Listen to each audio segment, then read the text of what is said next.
How do you just legislate really for the first half performance? Because obviously you were just coming back from then on, really. Yeah, look, it wasn't great first half. I guess the majority of that's down to me. Obviously, you know, change the team, change the structure. We obviously had a couple of setbacks in terms of player availability, and we struggled to sort of get control of the game, and allowed sort of Everton to capitalise on that, and we obviously at half time had a mountain to climb. Fair play to the players again. They keep going to the end, and but ultimately just fell short. Can I ask what the thinking was behind the change in structure and shape?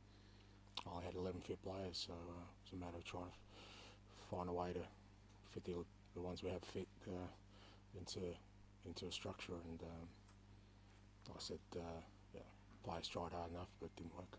How difficult is it for you? I mean, you seem to just been kind of taking the punches all over the place, with losing Dom ahead of the game and Biss and Brennan, players like that. Yeah, it's a pretty extreme situation. We've lost 3 players, significant players, since the last game, and we've already got sort of 7 or 8 out. So, and obviously we lost Dom really late yesterday training, something innocuous. So it's just the run we're on at the moment, the situation we're in. At some point that will change. We'll get some players back, but right now it's just the situation we've dealt with, and the responsibility lies squarely with me to try and get us out of it. Do you have any update on Dom, Ange? Is it a serious one, do you think? Not totally. I mean, it was just one of these things. He just sort of went to shoot on his own and sort of twisted it. So we don't think it's serious, but probably a few weeks at this stage, from what I've heard. And presumably that only increases the need for sort of more players. And I mean, it doesn't really. I mean, I think it was pretty evident before that, but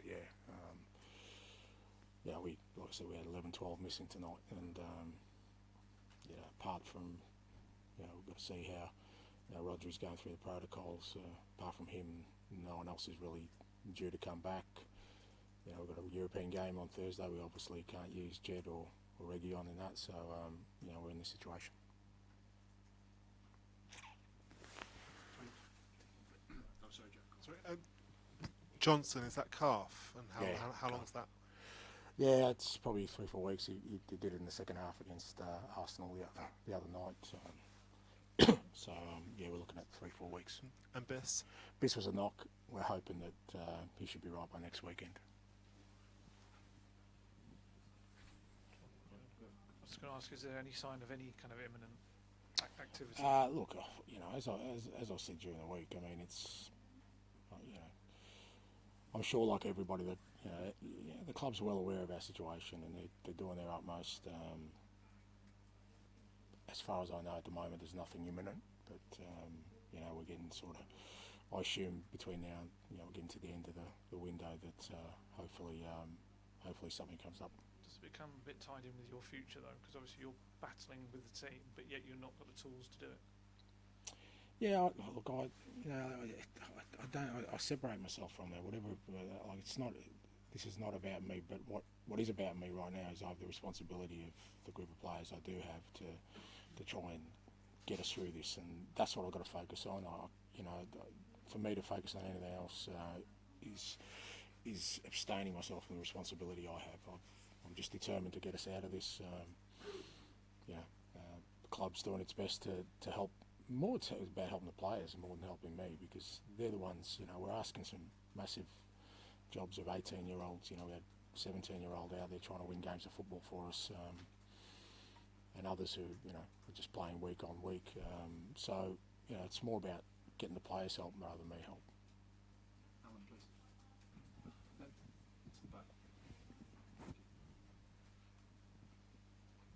Ange, good evening. I just wonder, with the injuries piling up, with the results going against you, the fans are clearly not happy, you must be tearing your hair out. I just wonder what your frustration levels are like, because everything seems to be going against you at the moment. Yeah, I know, but it's just I've never been, I've never played a victim. At the end of the day, I still believe that the responsibility lies with me to get this right, and that's where I sit with things. You know, whatever the circumstances are, and it's fair to say it's a challenging situation for sure. A lot of it's, you know, kind of out of your control as a manager when you're kind of losing players in the manner we are at the moment. But I've still got to steer us through, and if I start sort of, you know, worrying about myself or, you know, the cards I've been dealt with, then again I kind of, it's a dereliction of my duties and my responsibilities. It's not how I see it.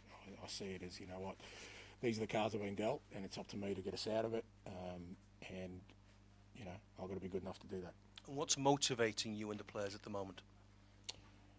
There's plenty. You know, the club, our fans, our season. You know, we're still in all 4 competitions, so it's not like, you know, we're in the semi-final of the Carabao Cup. We've got a couple of big European games coming up. Obviously, still in the FA Cup. Obviously, our league position's not great, to say the least. We need to improve that, and eventually our players will come back, and there's some significant talent that will come back. So, you know, it's not like this is what it is. You know, there's some real, so there's great motivation to get through this, so that when, you know, we do get our players back, that we can still, you know, get something significant out of our season. Thank you. Okay, thank you. Thanks.